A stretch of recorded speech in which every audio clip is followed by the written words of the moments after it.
the leadership lost sight of sort of what it is they were trying to do, and their hubris and arrogance got in the way. My guest today is Thomas Gryta. Tom works at the Wall Street Journal, where he writes about General Electric. His latest book, which he co-authored with Ted Mann, also a reporter for the Wall Street Journal, is Lights Out: Pride, Delusion, and the Fall of General Electric. The book has been called the definitive history of General Electric's epic decline.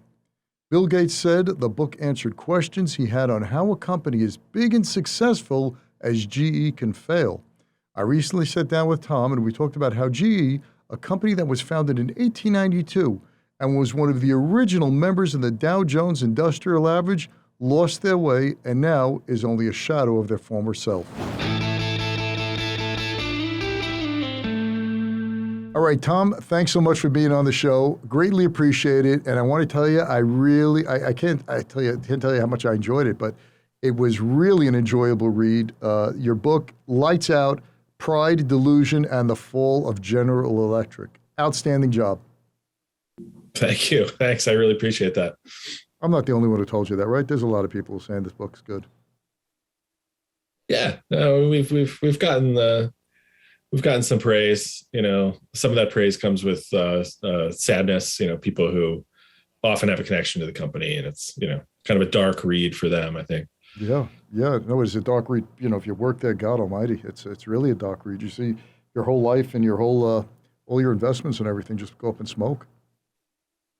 Yeah. You know, I saw here that Bill Gates wrote in Gates Notes that if you're in any kind of leadership role, whether at a company or nonprofit or somewhere else, there's a lot you can learn here, referring to your book. That must have been a blast.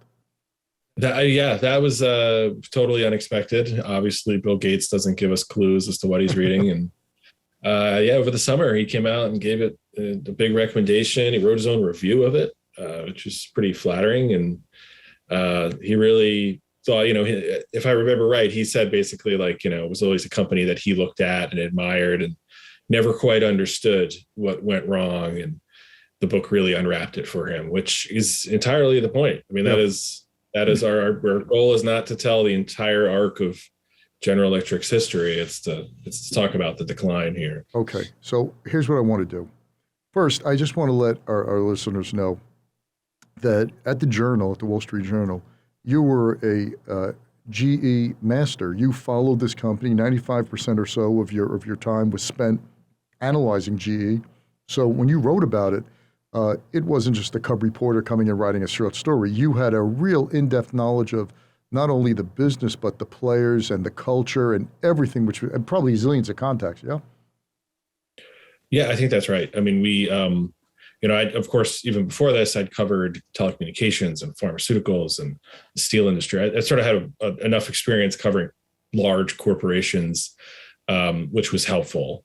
I worked closely with Ted Mann, who covered GE right before me. So I had some of that knowledge behind me, but absolutely, we spent a lot of time talking to a lot of people, as we would with any company or beat. But, you know, when GE really started, it became clear that there was some trouble going on. And then, you know, Immelt stepped down and things really started falling apart. I think we were in a really good position to be able to write about it and, you know, break some of those stories and make sure our readers knew what was going on at this iconic company. It was kind of unbelievable as it was happening in real time. Okay, so let's take a step back for those who might not know why this is important.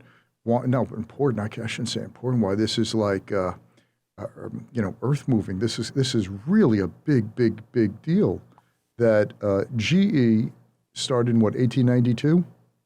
Okay? Exactly. J.P. Morgan puts it together, takes Thomas Edison's name, puts it up there. He's basically the brand.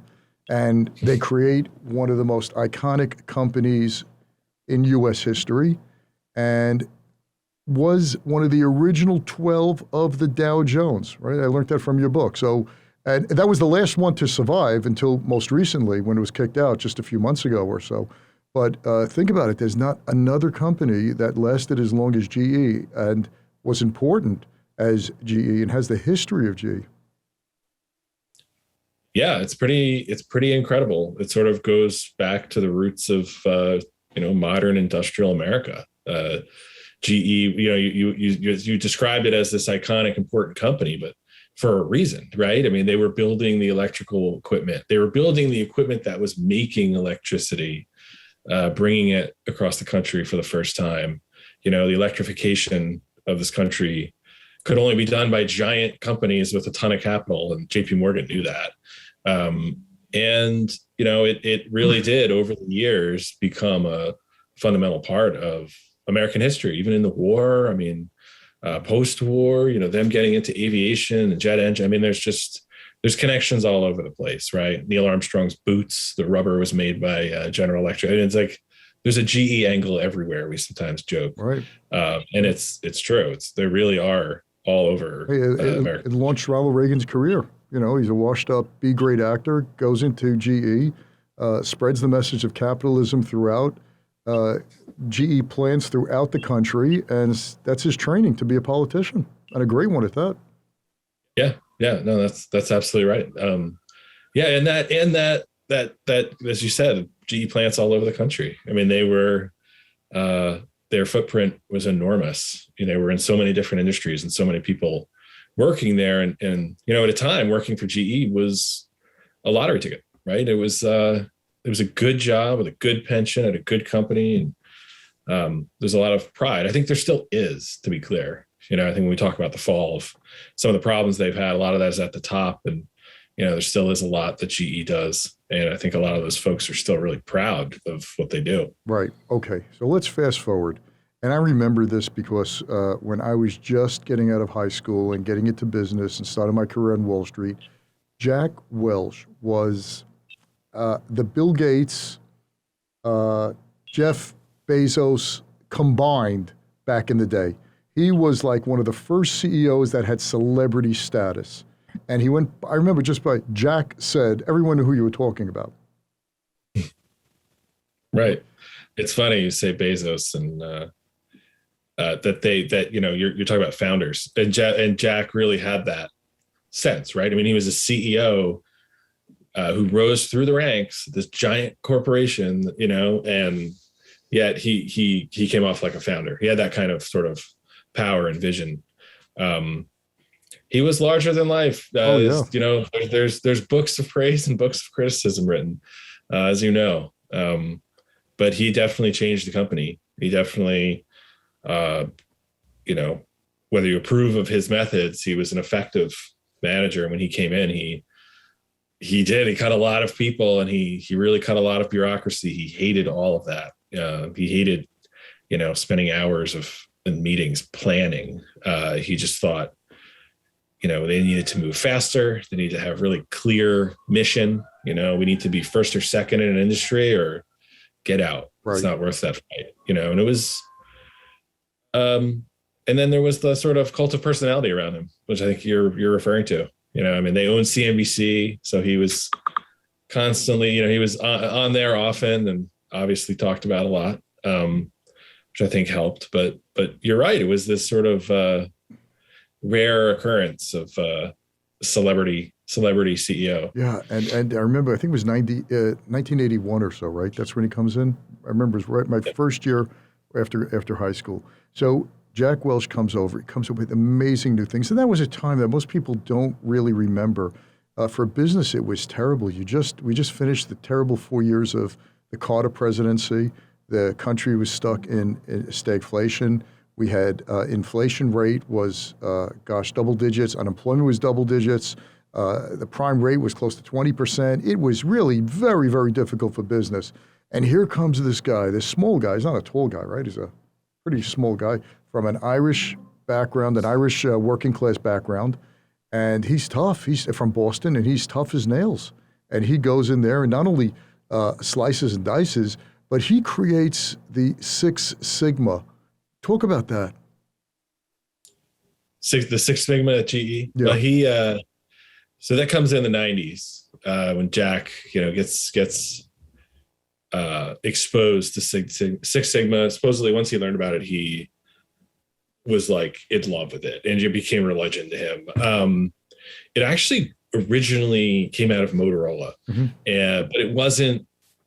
it's not known for that. GE sort of made it famous. I mean, it really He branded it. became, He branded it to be a GE kind of boot camp yeah. in training managers. You went through that, and Jack Welch had his signature all over that.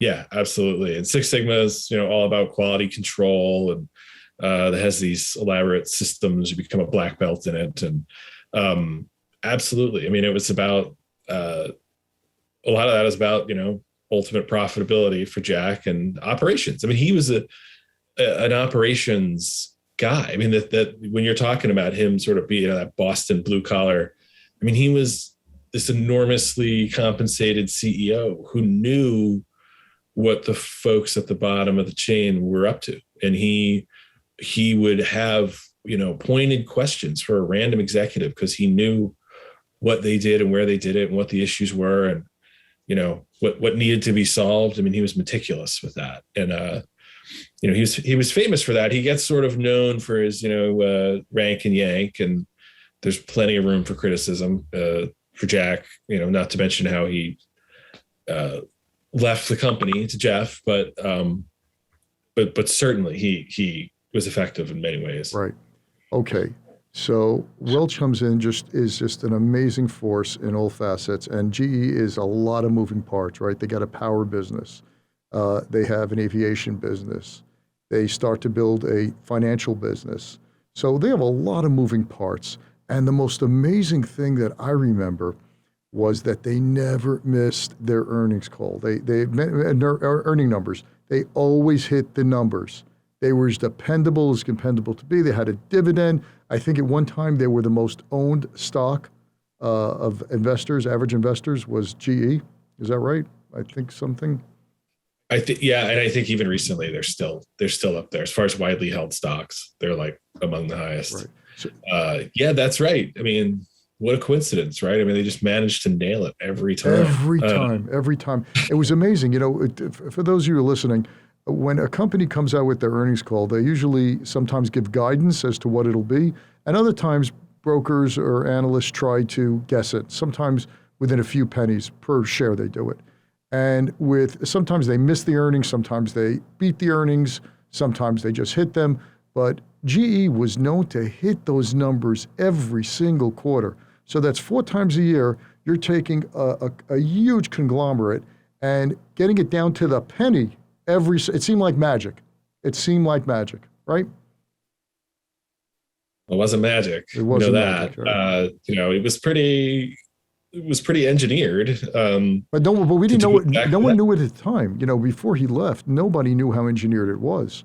He was considered his brilliance, the way he ran the company. As you mentioned, it just continued to build the myth of the man that he knew every single detail about this company, literally down to the penny, where they weren't missing. And okay, all that's fantastic, great. The company's doing it. And by the way, we had on the show a couple of months ago, Dave Cody, who worked of Honeywell, who took Honeywell from worst to first during his tenure. I think it was something like I forgot how many hundreds of millions of dollars. I think the market cap went from 20 billion to 120 billion after Dave left. And Dave was an alum of GE, right? And you had a lot of them. Yeah, how many alums went on from GE to other firms? Oh, I mean, it's almost countless. They were a factory for that for a long time. I mean, their managers were not. It goes back to sort of what you're saying about Jack and the mythology and this idea that like their managers could really solve any problem. They knew how to run businesses. Like, didn't matter which kind of business it was. They knew how to do it. Like, they had the skeleton key, right? The GE managers were somehow taught this magic, which is word you used, right? And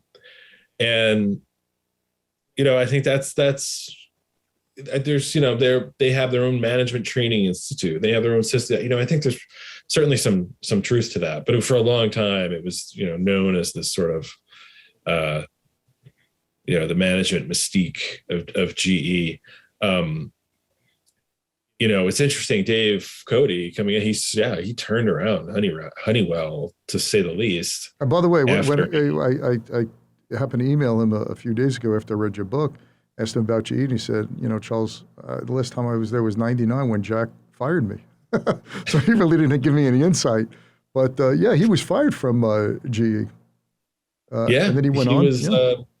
He was actually one of the early lists to replace Welch, and was bumped off. And I think, you want to say the last laugh was his, but he had a stellar career. In fact, talking about the Dow, I think Honeywell is the only company to ever be removed and added back to the Dow. Really?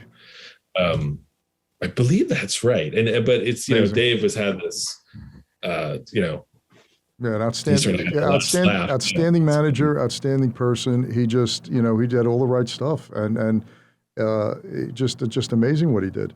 So now let's get back to, and by the way, because the reason I bring that up also because Dave worked there, and it's funny that Jack Welch fired him, but right before Jack left the company, retired, if you will, in 2001, his last big deal that he wanted to put together was to buy Honeywell, and that fell through. Yeah, that was Jack's last attempt to do a big deal. I think what's notable about that deal is it would have rebalanced GE. So it would have really brought in a huge industrial operation, which would have offset the size of the financial services. Okay. Well, let me stop you because we both I'm jumping the gun. I know the story, but I want everyone else to hear it. So, yeah.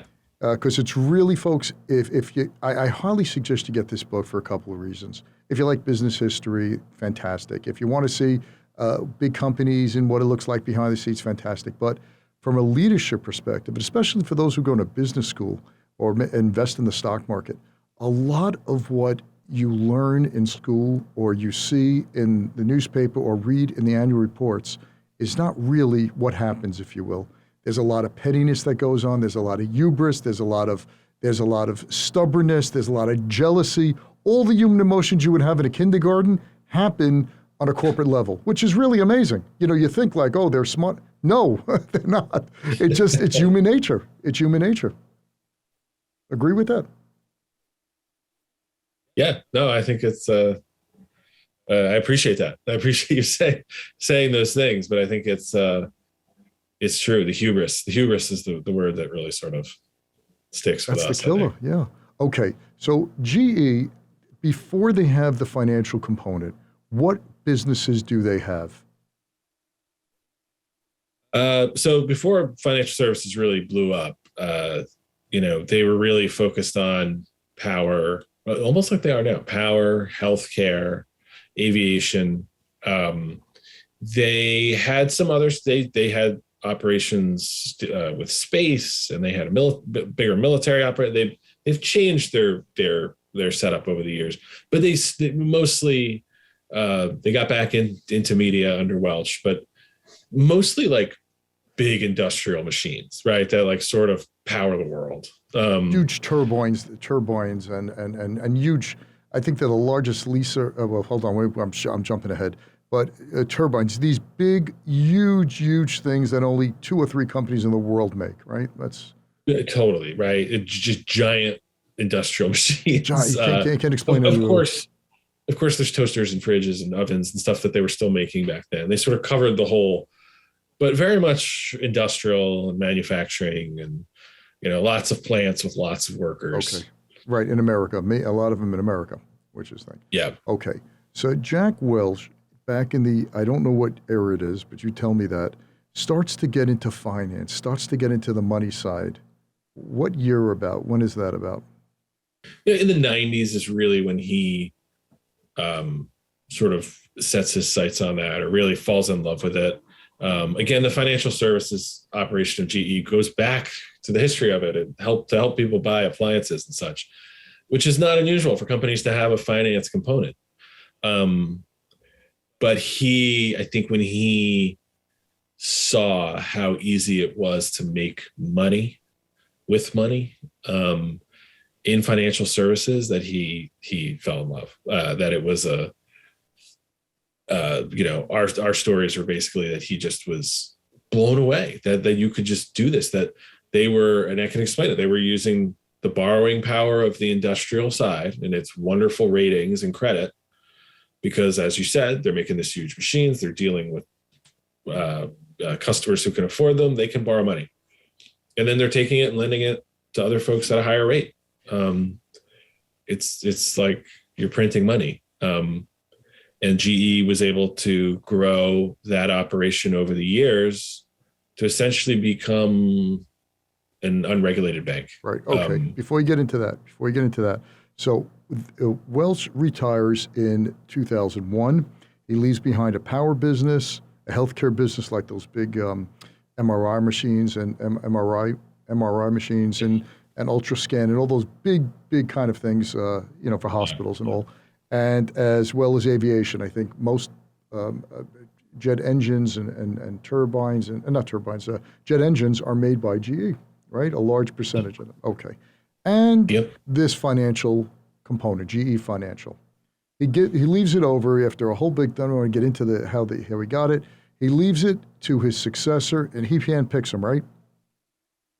Yeah. Okay. He handpicks a tall, good-looking guy who is able to walk into a room and own it, and that's Jeff Immelt. Okay.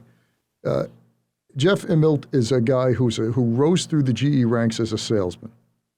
Yep. Okay. He takes over the company and take us from there. What starts happening when he gets? What's his management style like? Because that really is going to play into how everything plays out over the next 16 or so years. Yep. Well, first you have to stop that Jeff was handpicked by Jack. As you said, we've been talking about this company with all its management magic and its experience. Yet in the end, it was the gut feeling of Jack. They went through all this process, and it was his gut feeling. And after he would say he got it wrong. Jeff was this, that you described, this sort of tall, charismatic salesman. He could work a room, man. He's sort of that backslapping, big guffaw laugh. Good luck finding anyone who's met him and spent time with him and doesn't like him. He's that kind of person. And based on our discussion with Jack, it's a very different, gruff blue collar Massachusetts background. Jeff's dad worked for GE. Jeff wanted to work for GE. But he had because he was a salesman, he had a much more sort of marketing focus, in the sense that he wanted things to have a story. He wanted to tell the story of what GE was doing and why it was so great. And I think he knew he couldn't be Jack Welch, and he didn't try to be Jack. And I think Jack picked him because he was so different, which was part of why Jack got picked. So I think Jack was aware, and he thought someone who was a lot different than him might shake it up. But Jeff had a very different, he didn't have that rank and yank feeling. He wanted to it was a softer touch, right? It was a kinder, gentler.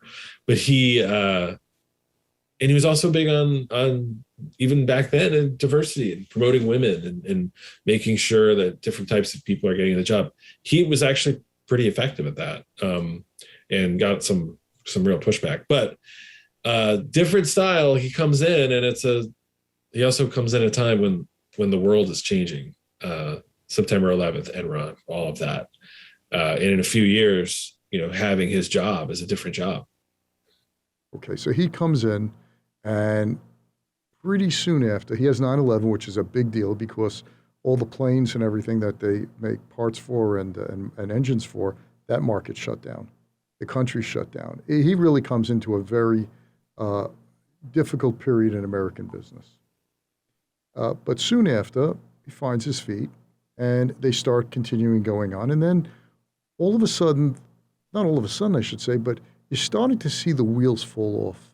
It starts slowly at first, but then as time goes on, it just kind of compounds. Walk us through that.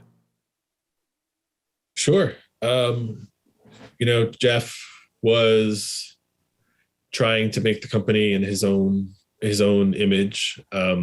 He certainly made a lot of changes. He tried to make a lot of deals. He had some things he went into. He went into the security business after 9/11, went into the water business. Those did not work. GE ends up having to get out and selling those.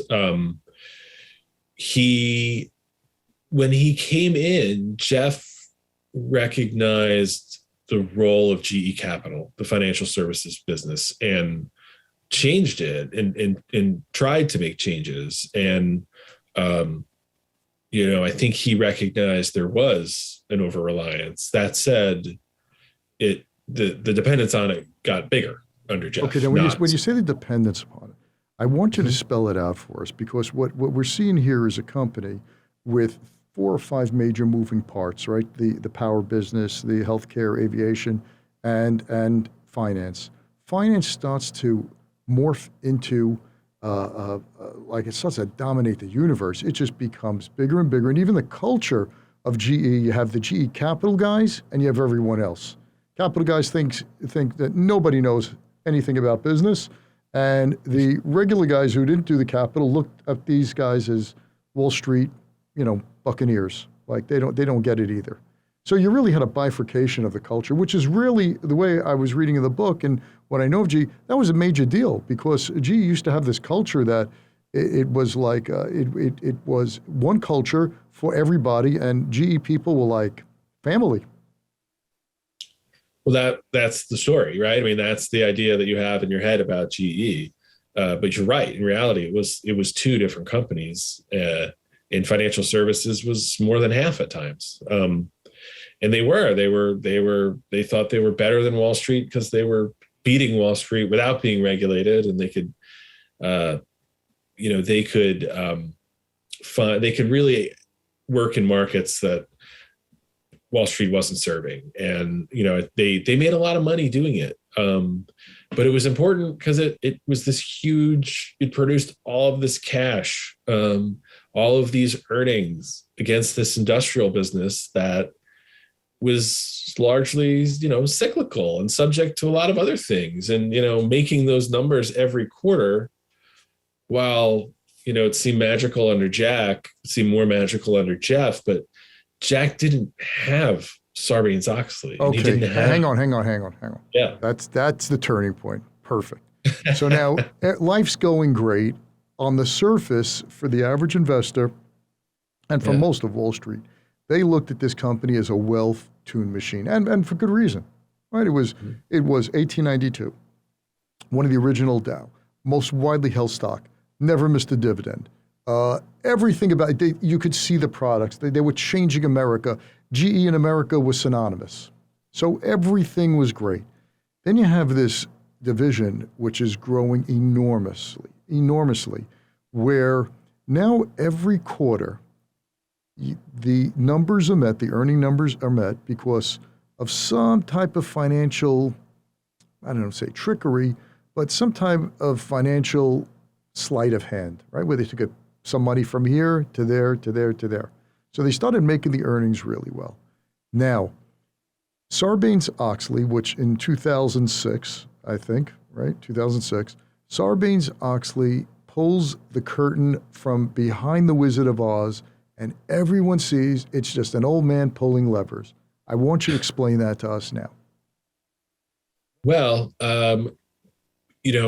GE back in its days under Welch, in large ways, was a black box. We didn't really understand how it was doing what it was doing. It just was. Under Jeff Immelt, that starts to change, right?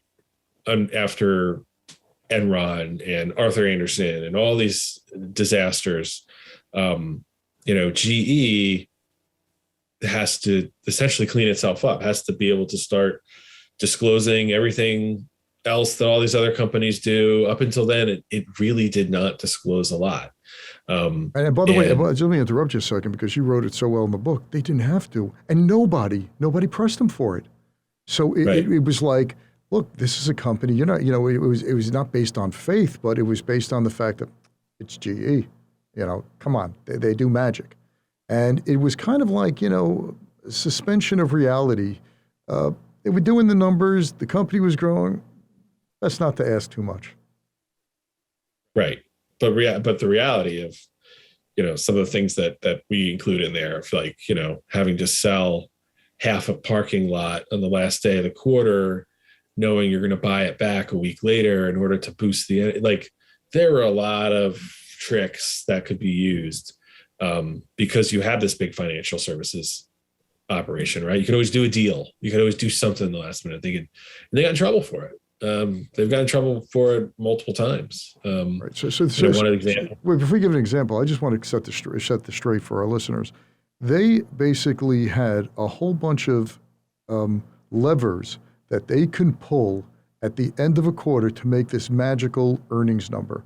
And one of those biggest levers was their finance, the GE Capital.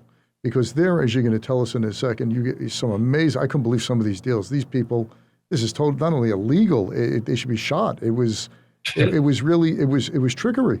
It was sham sales, sham purchases. So they were doing all this because the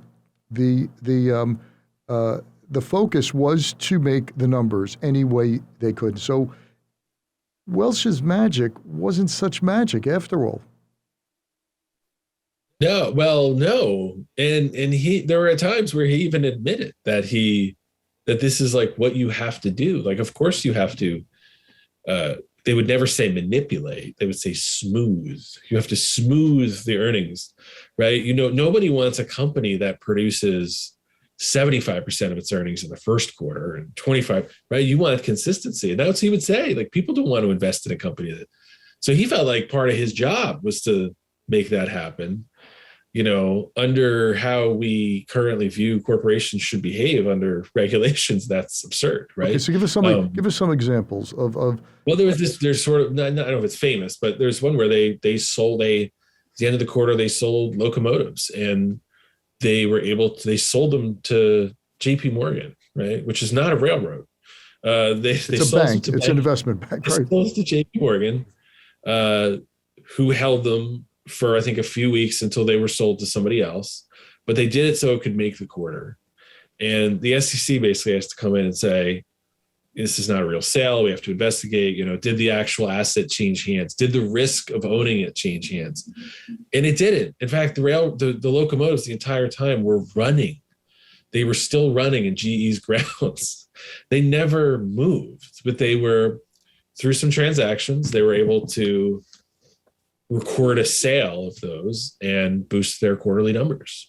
And as you said, is that a sham sale? Did they were very good at knowing what the rules were and to use them in a way that was perhaps not what the spirit of them was. So what they did with the locomotives, was that illegal? Not necessarily. Not disclosing it was the problem, which is kind of amazing to think about. Yeah. How about the oil deal that they did with Merrill Lynch? I forgot exactly what the whole thing was. Something with was it oil or barges or something? I forgot. It was some sham deal they did with Merrill Lynch as well. Oh, no, it's not ringing a bell. Okay, but there certainly were a number of tricks that they had where they could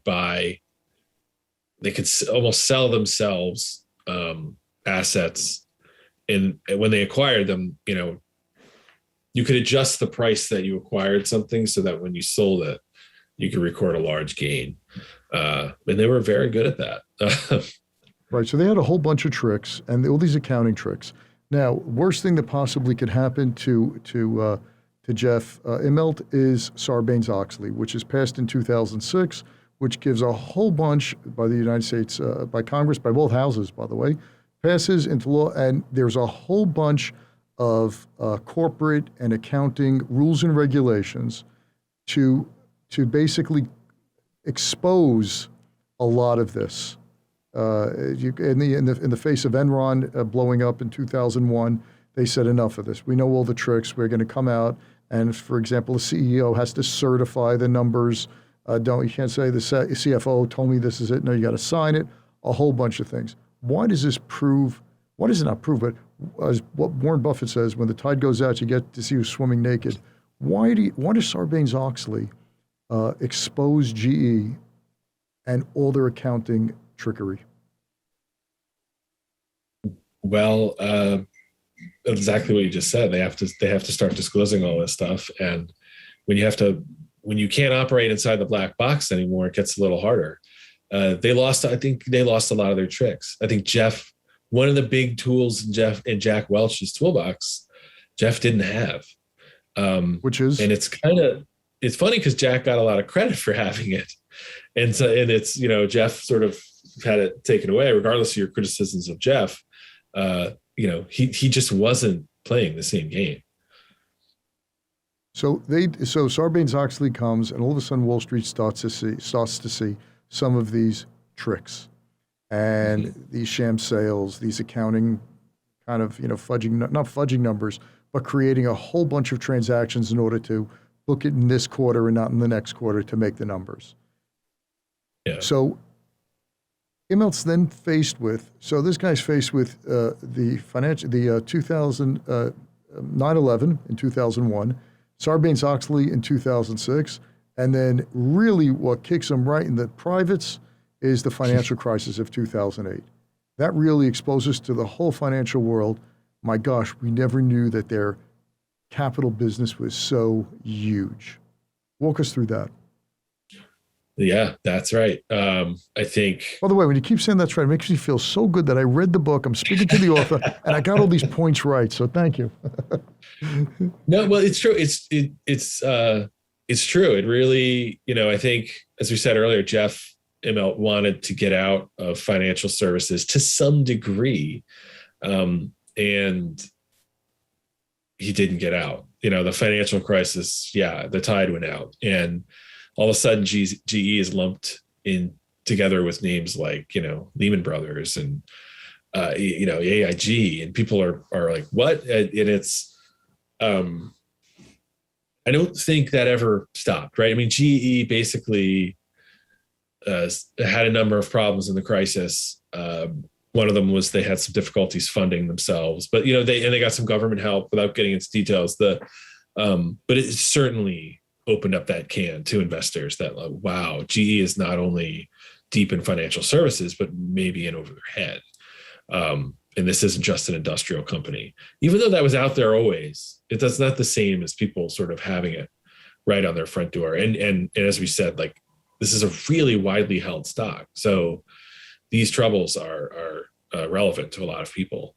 Okay, so as time goes on, GE Capital has to rein themselves in.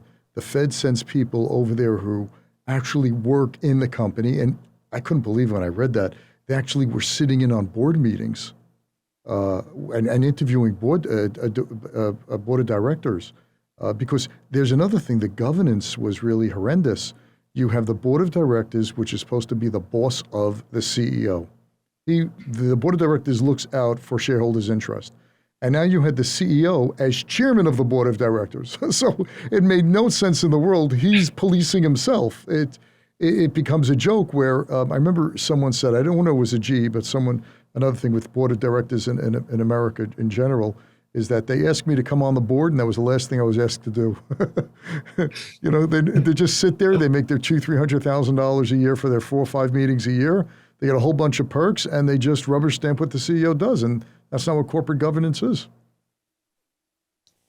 Yeah. That's nothing more to add to that. No, I mean, I have definitely had my own thoughts around whether the chairman should be the CEO, and I think what you stated sort of makes it pretty clear. Over time, especially when the chairman is the CEO for a long time, because they're really rebuilding the board, right? They're influencing who the members are going to be, and over time, I think there's always exceptions, but over time, it's going to be a hard time to find. It's going to be hard to find opposition to that right. Chairman. Well, you have like Berkshire Hathaway with Warren Buffett. That's an exception, for so many years. When you have good governance there, but you have an independent board. Founders, right? Founders will hang around. That's sort of the one. Yeah, but this was terrible. Nobody wanted to ever challenge him. And even if you were challenged with a guy like, he seems to be a guy, and you don't have to tell me if you met him or interviewed him. I don't want to know that. But just from your book, he seems to be a guy that had like a kind of a different type of reality, meaning that if news was bad or numbers needed to be met or conditions needed to be so, if you just willed it and said it, it became. It's like one of these guys who are so, they don't see what's out in front of them, and it's just a matter of grit. Yeah, I do. I think, the marketing, the ability to sort of dictate your own future through telling people what it is. There was a strong belief in storytelling and marketing. And I think in the last years, you can really see that when they make this push to be considered a technology company and a software company. They're going to be one of the top 10 software companies in the world. And it's a little delusional. But I think also what you said, like, if we will it, it will be so. Right. Like, we are GE, and it's that mythology. It's that we can do it. Right. We can, of course we can do it. We can make $2 a share. Well, we're gonna do everything we can, and we can make it happen. Okay, so now you have all these regulations that came down on them. So GE Capital is trying to be reined in, especially by regulators. They're going through all their past misdeeds and building cases against them. You have the Fed in GE with their own accounting team and sitting on the board, not on the board, but as observers. So they got a bird's eye view. You had, you never want a regulator in your place. They'll find something. That's the worst thing you ever want to have is a regulator sitting with you. But they have this, and now the wheels start to fall off the cart. The business isn't so good. It's not making as much because of all of these. They're hamstrung. And the sacred dividend. Now, for a dividend, folks, is the extra money that a company takes and returns to shareholders. Many people bought GE for its steady Eddie dividends, which means that dividend came every single quarter, and you had retirees living on it. You had orphans and widows living on it. It couldn't be better. Instead of cutting the dividend, he keeps it going, and money keeps exiting, right? The business, this is the wrong thing to be doing. He should have cut the dividend, but he just couldn't. Yeah, I mean, that's right. Dividends and stock repurchases generally should be done with cash. You don't need to run the business. But that's right. I mean, he was very devoted to the dividend. He thought that was one of the most important things to shareholders. When he often would describe the day that he had to cut the dividend during the financial crisis as the worst day of his life. And by the way, they dropped it down to a penny, right? Just a number. So if you had people who were living on this as their 3/4, I forget what the percentage was. I think it was 3% or whatever. Doesn't matter. So if you were getting this check quarterly to live on, your dividends from GE, to cut that to virtually zero was really something that on his watch it happened. And from what I was reading, that he dropped the ball on a GE tradition of what GE was. Yeah, it was the first cut since the Great Depression. Yeah, so I mean, it was, and I think that weighed on him, and that, he would talk about that a lot, but having to do that, and it's, I think whether it had to be a mark of his failure or whatever it was that bothered him, it was something that deeply influenced him, especially years later, where he just felt like he had to do whatever he could to maintain the financial structure with the dividend, stock price. And the share repurchases, I think they spent close to $100 billion buying back shares at $30, which eventually went down to $6. Not a good trade. Destroyed tons of shareholder value. Right, like almost hard to do, right? I mean, just the way it was done. Yeah, that's right. I mean, they eventually sell off most of their financial services operation, and to replace that, they largely buy back stock, which in hindsight is an incredible decision. That all that money just evaporated essentially, rather than reinvesting it in the company. And we want to talk about Alstom. They end up doing this huge deal to try to talk about Alstom. Let's give the background. This is a French company that is on its last leg. And I remember, I think I spoke to you last week about this. I said, why were they all trying to buy this company? This company was in dire straits, and they needed tons of money. What was the motivation for them to buy this company? Well, it's pretty concentrated industry, right? Like you only have so many companies that make these giant turbines. So I think there was some interest in just gaining a competitor. Now, when GE went after them, why was Siemens interested? It's unclear. Like Joe Kaiser, the old CEO of Siemens, has implied that they essentially wanted to run the price up for GE, which may be true. Because they said the EU, They said the EU would never have let them have it to begin with. There was some type of laws in there or something. So you would think that GE would know this with their team, their buildings of lawyers. Someone would have figured this out. But see, that's what I find so interesting. I'm sorry to interrupt you there, Tom, but so many mistakes that you would think wouldn't happen on that level are things that the average Joe could say, my gosh, that's just dumb. I think, yeah. I mean, the pursuit of the company, the whole idea was to buy a struggling company and get it on the cheap, which is a sound strategy, right? If you can pull it off. And it sort of goes back into that GE mythology again, right? We can buy the broken company, we can fix it. But they didn't get it on the cheap. They kept, as the discussions got heated, the French government's involved. They just, the value of the asset is dropping and they're increasing the price. And they're even, dropping certain parts of the deal. And it was even during the deal, there were people inside saying, what are we doing? We should get out. We talk about that in detail in the book, but Jeff and the leadership were adamant. We need to do the deal. This is the deal. This is the course we've set. We're going to do it. And it was, I don't know anyone who defends that deal. That was terrible. No. Just terrible. Okay. Just because we don't have time, but folks, I highly recommend read the book. It's what I told you, I think Tom also, he writes, him and his co-author, Tom Mann? Ted Mann. Yep. Okay, the Tom and Ted Show. They write in very short chapters. So I kind of liked it. So right before dinner, I would read a real quick chapter, about 5 or 7 pages.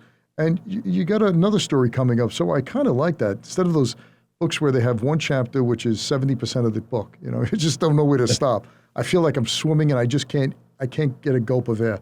But your book, I like the way it just kept picking up. And it's real simple.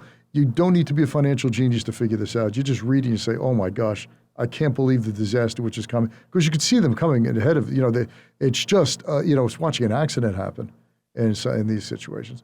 Okay, so now let's fast forward all the way to where enough is enough and Jeff has to go. Just set the stage for us there. Yeah, well, it's as always with GE, it's complicated. You have Jeff, who is, whether you see 14, 15 years in, you have an activist coming into the stock. Jeff welcomes that, knowing that, his accountability is going to be put to the test, and he has to make these targets, including one of the target he threw out was this $2 per share in 2018. He, as the Alstom deal is not doing well, the company is not saying that. They're certainly saying the opposite, that Alstom is doing great and the benefits of it are not even fully seen. And he sort of refuses to take the numbers down. He sort of sticks to his guns, and he has this, we talk about it in the book, this appearance at this financial conference in May down in Florida. And he just kind of, his usual smooth, presentation, and Jeff reassuring everybody in the room that it's all going to be okay. It just didn't work. And he was pressed on whether he was going to hold his financial targets. And he wavered a little bit in a weird way. And he just seemed shooken up. And that was really the end. That was really like, that's when everyone smelled blood in the water. That was over. It was over. Yeah. That weekend calls were coming in, people were concerned. And as he tells it, he realized that like people weren't listening to him anymore. Like he didn't have the confidence of investors, and that his ability to do the job was not there anymore. He was certainly nudged. He's out. So he leaves. He's gone. He leaves. The company market cap, which several years before, a decade or so before, was close to $600 billion, has now kind of gone down. I don't know where it was when he left, but we'll tell you where it is now, so you get an idea. It's now not even 100 billion. So they went from 600 billion to 100 billion. That is enormous value destruction over a 20-year period. Any way you slice it. Yeah, absolutely. Oh. Incredible. Okay, now they take this guy, Flannery. First name is John? John, yep. John Flannery. He comes in, I'm just going to put him down as a footnote, 16 months, I think one of the 16 months or so, one of the shortest CEOs of GE ever.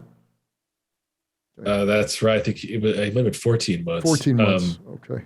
Yeah, which is, I mean, they spent so much time trying to find a CEO, right? And they brought him in, former CEO of healthcare. In fact, he's the one who basically exposes everything. I mean, right. he comes out and says, everything's a mess. We're gonna have to cut, we're gonna have to cut expectations. We're gonna cut the dividend. We're gonna have to rethink everything. I mean, he kind of freaks everybody out. This guy gets shot for telling the truth. He was trying. I love the fact of his disclosure. He was just coming, and none of these were on his watch. He was in a different division. He was not in financial. He seemed like a straight-laced guy. GE ran through his blood, and now he's put in a position where he's seeing all the skeletons in the closet just fall out, and he's calling him out to the public. And instead of the investing public saying, "Oh, he's cleaning house," they look and say, "Oh, if there's one, there's smoke. There's a tremendous fire." And you say, "No, this should be it." But the faith that the market had in GE was gone. All their credibility was history. Yeah, I think he exposes a lot, and the stock goes down and down and down. I think ultimately when the problems were where the stock was and the problems they were talking about and the turnaround that was needed, I think the board realizes that they need an outsider. Like it's not going to be a problem that someone from GE is going to be able to fix. Right. Too many sacred cows. Too many sacred cows in that company. Too many sacred cows, which, that's something John Flannery used to say. He would say, no sacred cows. I mean, you can't speculate on whether he could have done the job. You can certainly say that a number of the things that he laid out should happen are, in fact, what the company has done since then. But he was dealt such a terrible hand. He made the best. Look, there's only so many plays you can do. You can either bluff your way through it, which he didn't do. He basically said, I don't even have a pair of deuces in my hand, but I'm going to be totally upfront with everyone. And here's what I plan on doing. Here's the situation. And it backfired. It really backfired. Nobody wanted to hear that. Yeah. No, I think that's right. He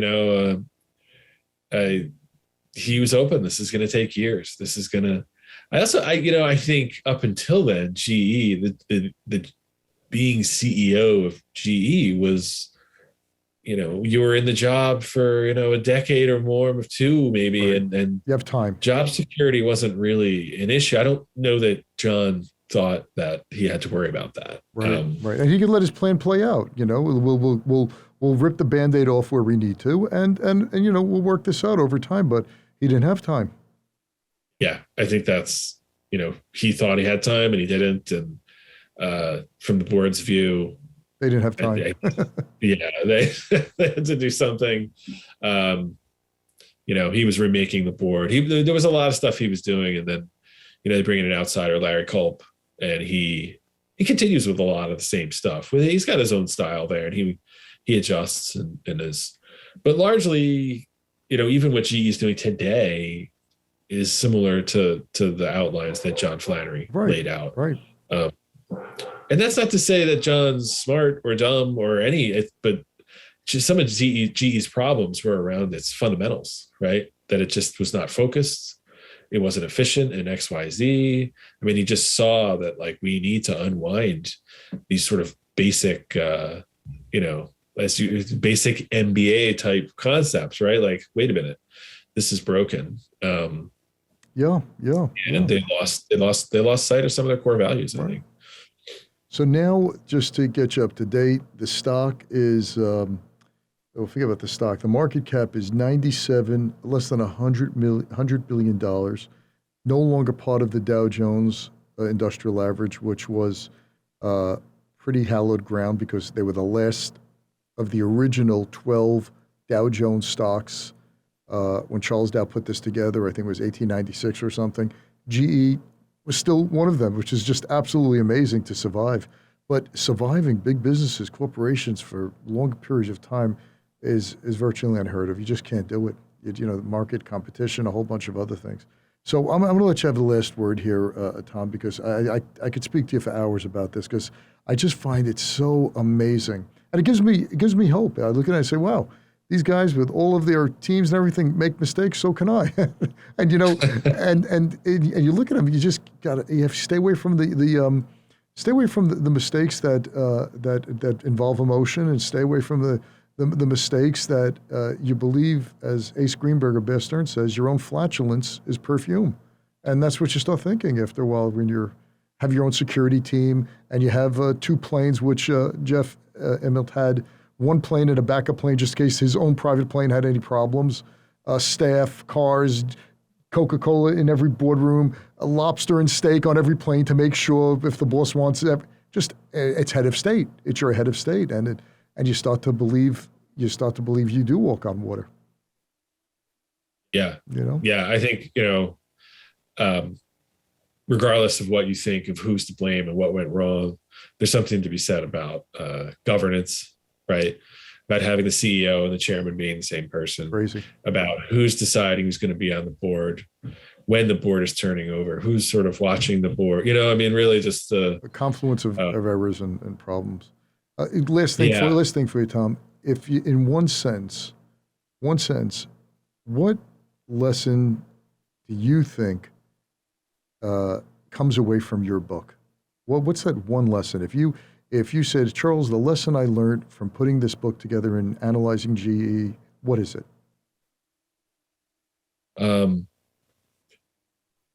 That's a tough one. I would say it's, about not resting on your laurels. Like these guys, I think they took their eye off the ball after a long time. And they really, as you said, whether it was their flatulence or just their believing their own press, they lost sight of, I think the leadership lost sight of sort of what it is they were trying to do. And their hubris and arrogance got in the way, right? The question of should GE break up, of, scoffing at that rather than embracing really considering it, thinking, what would that mean?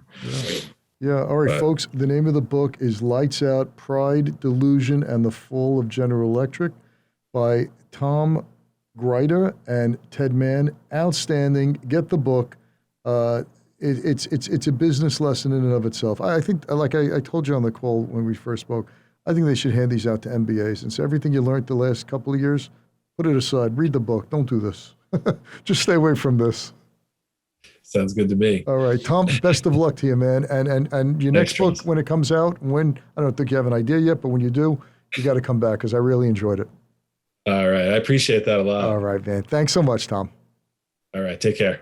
Thanks for listening to this episode of The Charles Mizrahi Show. If you're a new listener, welcome. If you've been listening for a while, we're glad to have you back. Either way, we'd love to know what you think of the show. Please leave a review if you listen on Apple Podcasts. Reviews make it easier for others to find the show. You can also see the video of the interview on the Charles Mizrahi Show channel on YouTube.